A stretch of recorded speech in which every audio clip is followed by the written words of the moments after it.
اچھا میں یہ آپ سے ریلیونٹ سوال ہے, آپ پاکستان تحریک انصاف کو بہت سپورٹ کرتے ہیں, میں تو یہی کہوں گا, اور آپ کا اپنا ایک نظریہ ہے, آپ اس کے اوپر چل بھی رہے ہیں. اور میں آپ کو اظہر صاحب آج سے نہیں, بہت عرصے سے وکلا تحریک کے ٹائم سے ہم اکٹھے رہے اور بہت کچھ آپ کی اسٹرگل کو دیکھا. پنجاب کے اندر گرفتاریاں شروع ہو گئی ہیں, آپ نے اگر نوٹ کیا ہو تو گرفتاریاں, زلفی بخاری کی گرفتاری کے لیے بھی چھاپا مارا گیا ہے. اور صبح ہم نے دیکھا کہ علی امین گنڈا پور, ان کو داخل نہیں ہونے دیا گیا. کشمیر سے وزیر آئے, ان کو بھی پکڑنے کی کوشش کی گئی لاہور کے اندر, جوہر ٹاؤن کے علاقے کے اندر. اور اب یہ سلسلہ مزید آگے بڑھے گا. ہم نے اس سے پہلے بھی گرفتاریاں دیکھی, حلقوں میں کیمپین نہیں کرنے دی گئی. کیا کوئی حکمت عملی تحریک انصاف کی طرف سے بنائی جا رہی ہے گرفتاریوں کے حوالے سے؟ کیونکہ گرفتاریاں ہوں گی, اس کا لائے عمل کیا ہوگا, کیا میکنزم ہوگا, کون اسے ڈیل کرے گا. آن اے سیریس نوٹ اور فرینکلی اسپیکنگ, نون لیگ کے مقابلے میں تحریک انصاف کی کارکردگی عدالتوں کے اندر یا ویسی نہیں رہی جس طرح کہ ان کے پاس زیادہ سپورٹ اور وسائل موجود ہیں. یہ میں نے ہمیشہ یہ بات کہی ہے. تو اس پوائنٹ کے اوپر کیا کیا جا رہا ہے؟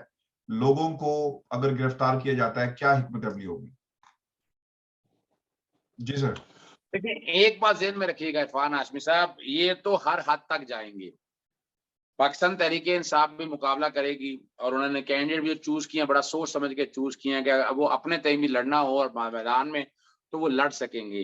انہوں نے تو یہ طے کر لیا ہے, لسٹیں بن چکی ہیں اور لسٹیں کافی جگہ ڈسٹریبیوٹ بھی ہو چکی ہیں. ہر ایریا میں ایکٹیوسٹ اٹھا لیے جائیں گے جنہوں نے احتجاج کرنا ہے, جنہوں نے کسی نہ کسی بہانے سے, حالانکہ یہ لاہور ہائی کورٹ کے, سپریم کورٹ کے احکامات کی خلاف ورزی ہوگی, لیکن الیکشن سے پہلے اٹھا لیں گے. اگلے دن چھٹی ہے, کورٹوں میں کہاں بھاگتے رہیں گے, بڑا مشکل ہو جانا ہے. تو یہ تو ذہن میں رکھ لے کہ گراؤنڈ پہ فیلڈنگ جو ہے نا وہ ان کی بہت زیادہ ہے, اور اسی کو فائدہ وہ استعمال کریں گی. جہاں تک باہر آنے کی بات ہے, باہر آنے میں آپ لے کے بھی جائیں گے تو لوگ آپ کی بات کسی حد تک تو مان لیں گے. لوگ چاہتے ہیں کہ چڑھ دوڑو, اب چڑھ دوڑو جو کہ باپ اور آپ لوگ انہوں نے وہ اپنا اسٹیبلشمنٹ کے ساتھ ہاتھ ملا لیا, تو اس لیے تو ان کے لیے تو نظر نہیں آ رہا حالات, لیکن عام آدمی کے لیے بڑے مسائل. یہ خطوط لکھے جا رہے ہیں ایف آئی اے کو کہ کارروائی کریں سوشل میڈیا کے حوالے سے. سر اس پر بھی کچھ کیا جا رہا ہے روکنے کے لیے؟ آئی جی سندھ نے بھی خط لکھ دیا ہے, اور پھر پنجاب کے اندر بھی کہا جا رہا ہے. تو یہ سوشل میڈیا کے حوالے سے, چونکہ لوگ اپنی آواز کو تو اٹھا رہے ہیں, بات کر رہے ہیں, پنجاب کے اندر لوگ شیئر بھی کر رہے ہیں, ویڈیوز کو بھی شیئر کر رہے ہیں, اور بھی بہت کچھ شیئر کیا جا رہا ہے. اور پھر کچھ فیک نیوز بھی پھیلائی جا رہی ہے پروپیگنڈے کو روکنے کے لیے اور پروپیگنڈا کرنے کے لیے دونوں طرف سے. اس طرف بھی کچھ حکمت عملی طے کی جائے گی, یہ بھی بہت انٹرسٹنگ ہے. عرفان صاحب بالکل یہ کرنا پڑے گا, نہیں کریں گے تو اصل حقائق تک نہیں پہنچ سکیں گے, چیزیں صحیح سمجھ نہیں آ سکیں گی. تو یہ اگر چیزوں کو آگے لے کے چلنا ہے تو یہاں آپ کو پتا ہے گراؤنڈ پہ رہنا ہے, ان لوگوں سے ملنا جلنا ہے, اندر کی باتیں پتہ لگانا ہے, یہ کیا کر رہے ہیں, کیا چاہتے ہیں. اگر آپ یہ نہیں کر سکیں گے تو پھر تو مشکل ہے. اور جو کہ انویسٹیگیٹو جرنلسٹ کے بہت بڑے دائی ہیں, بہت حامی ہیں, میں تو یہ کہوں گا کہ انگلینڈ کے اندر رہ کر آپ نے کوئی اتنی بڑی خبر ابھی ریویل نہیں کی کہ یہ لوگ کیا کرنے جا رہے ہیں. ناراض وہ اپنی جگہ پر ہیں, مریم نواز اپنے چچا سے ناراض ہیں کہ آپ نے این آر او وغیرہ ٹائپ کوئی امینڈمنٹ نہیں کرائی اور ہمیں باہر نہیں نکالا. تو وہ سارے اپنی جگہ پر موجود ہیں, لیکن ہماری جو کوٹیں ہیں, جو ہمارا عدالتی نظام ہے نا, وہ اس بارے میں کلیئر ہے. جی اچھا سر, میں وائنڈ اپ کروں گا. مقبول گجر کی پنجاب میں داخلے کی کوشش ناکام بنائی گئی ہے اور خطرناک ارادے ظاہر ہو گئے. یہ جو عطا تالڑ صاحب ہیں سر, یہ کیوں اس طرح کے بیانات جو ہیں وہ دیتے ہیں, کس ایجنڈے پر ہیں یہ؟ یہ بڑے مہنگے پڑنے والے آنے والے دنوں میں عطا تالڑ نے. میری کلائنٹ ہے فرح خان صاحبہ, ان کا نام انہوں نے بگاڑا. ان کو ڈیفیمیشن کا نوٹس میں نے پہلے دیا, دوبارہ پھر میں نے ڈیفیمیشن کا نوٹس ان کو دیا, اور ان کو عدالت میں لے کے جا رہے ہیں. کو 5 بلین کے قریب ہرجانہ دائر ہونے والا ہے ان کے خلاف. باقی اور جگہ بھی جہاں جہاں آئیں, اگر آپ میرٹ پہ بات کریں, جو دل چاہیں جب ہو, ہر چیز اویلیبل, ہر چیز دستیاب. نہیں تو یہ ان عدالتوں سے کیا آپ کو ڈیفیمیشن کا کوئی وہ ملے گا؟ یہ تو ساری عمر نکل جاتی ہے. عمران خان صاحب نے آج کہا کہ 3 سال سے میرا کیس چل رہا ہے, اس کا کوئی مجھے انصاف نہیں مل سکا. تو سر یہ کہاں ملے گا انصاف؟ آپ کو لگتا ہے ڈیفیمیشن کا اچھا، کوئی؟ یہ وجہ یہ ہے کہ آپ نظام کا حصہ ہے، اس نظام کے اندر رہ کر آپ ٹھیک ہے وقت لگتا ہے، لیکن آپ جائیں تو صحیح، دروازہ تو کھٹکھٹائیں، دروازہ کھٹکھٹائیں گے تو رزلٹ ضرور آئیں گے. اور جب آپ دیکھیں تبھی باز آتے ہیں، جب انہیں پتا ہے کہ میں جو مرضی کہتا رہا ہوں، مجھے کسی نے پوچھنا نہیں، تو وہ تو کھلی آزادی رہتی ہے نا، وہ جو مرضی کرنا ہے وہ کرتے رہے. اور اس سے میں سمجھتا ہوں بڑا نقصان ہے معاشرے کے اندر. عام فیملیز نہیں چاہتی، ہلا گلا نہیں چاہتی، انہیں زبردستی گھسیٹ دیا جاتا ہے. تو یہ معاملات ہیں، اور میں تو اگر نہ لے تو میں اس طرف جاتے دیکھ رہا ہوں. بہت شکریہ صدیق صاحب ہمارے ساتھ موجود تھے پاکستان سے. ویورز، یہ election mother of all election consider کیا جا رہا ہے، اور اس کا فیصلہ کچھ ہی گھنٹوں کے بعد ہو جائے گا کہ پنجاب کے اوپر کون حکمرانی کرے گا. لیکن ایک بات یاد رکھیے گا، یہ آپ کے بچوں کے مستقبل کا فیصلہ کرے گا الیکشن. پاکستان کے اندر کس کی حکومت ہوگی. اور اب جو خبریں آ رہی ہیں، خان صاحب نے اپنا اگلا رخ سندھ کی طرف کرنا ہے. آصف علی زرداری صاحب کی بڑی خواہش تھی کہ وہ پنجاب کو فتح کر سکیں، لیکن ایک پراکسی شکل میں کسی حد تک وہ اس میں کامیاب بھی ہو گئے. اگر نون لیگ کی حکومت یہاں پر آ گئی تو پھر سیٹ سیٹلمنٹ ایڈجسٹمنٹ جو ہے کی بات کی جائے گی آئندہ انتخابات کے اندر. لیکن خان صاحب کا اگلا پڑاؤ سندھ میں ہوگا، ضمنی انتخابات، اور اوبیسلی خطرے کی گھنٹی انہوں نے وہاں پہ بھی بجا دی ہے. اور اب یہ الیکشن یقیناً بہت سارے لوگوں کا امتحان ہے. شیخ رشید صاحب نے ایک پیغام جاری کیا جس میں وہ کہتے ہیں کہ اسٹیبلشمنٹ دور رہے اس الیکشن سے، کیونکہ اگر آج آپ نے عمران خان کی تقریر سنی ہو تو وہ پوری قوم کو ایک نقطے پر لے کر آ رہے ہیں کہ اس ملک کے اندر جس طرح کی انوالومنٹ مسٹر ایکس اور مسٹر وائی کی طرف سے کی گئی، جس طرح کی انوالومنٹ اداروں کی طرف سے کی جا رہی ہے، مشینری جو حکومتی ہے اس کی طرف سے کی جا رہی ہے، اگر دھاندلی ہوئی تو اس سے ہمارے بچوں کا مستقبل اس پر اثر پڑے گا. اور اگر آپ نے اپنی انوالومنٹ اس سے ختم نہ کی تو یقیناً ایک نفرت کی دیوار جو ہے وہ ہم کھڑی ہوتے ہوئے دیکھ رہے ہیں پاکستان کے اداروں اور عوام کے درمیان، جو کسی صورت بھی پاکستان کی خدمت نہیں ہوگا، پاکستان کو بہت پیچھے لے جائے گا. اور اوبیسلی اگر ہمارا دفاع کمزور ہوا، لوگوں کے درمیان اگر یہ تاثر پیدا ہو جائے جسے دبانے کی کوشش کی جا رہی ہے فی الحال، اور اگر اس کو لوگوں پر چھوڑ دیا گیا تو شاید پھر یہ بہت مشکل ہو جائے گا اس ملک کے اندر اس اعتماد کو دوبارہ گین کرنا. یاد رکھیے گا، پنجاب پولیس کے حوالے سے لوگ جو باتیں کرتے ہیں، اور ہم نے دیکھا جب عمران خان اسلام آباد میں داخل ہوئے، ہتھیار پھینک دیے لوگوں نے، پولیس کے جتنے بھی افسران تھے انہوں نے ہاتھ کھڑے کر دیے، ہاتھ ہلاتے رہے عمران خان جہاں سے بھی گزرتے. تو ایک تاثر یہ عام ہو گیا کہ پنجاب پولیس کے بس کی بات نہیں ہے، اس لیے رینجرز کو کال کیا گیا. اور اگر یہ تاثر فوج کے اندر سے باہر آ گیا تو پھر یقیناً ملک کا دفاع کمزور ہو جائے گا، جو کسی صورت بھی کسی کو بھی قابل قبول نہیں ہونا چاہیے. یہ ہمارا آج کا شو تھا. اپنے کمنٹس بھیجیے گا، اور میں اب کوشش کروں گا کہ مسلسل آپ کو اگلے ہر 2-3 گھنٹے بعد میں آپ کو اپڈیٹ کروں کہ اس وقت الیکشن میں کیا ہو رہا ہے. اجازت دیجیے.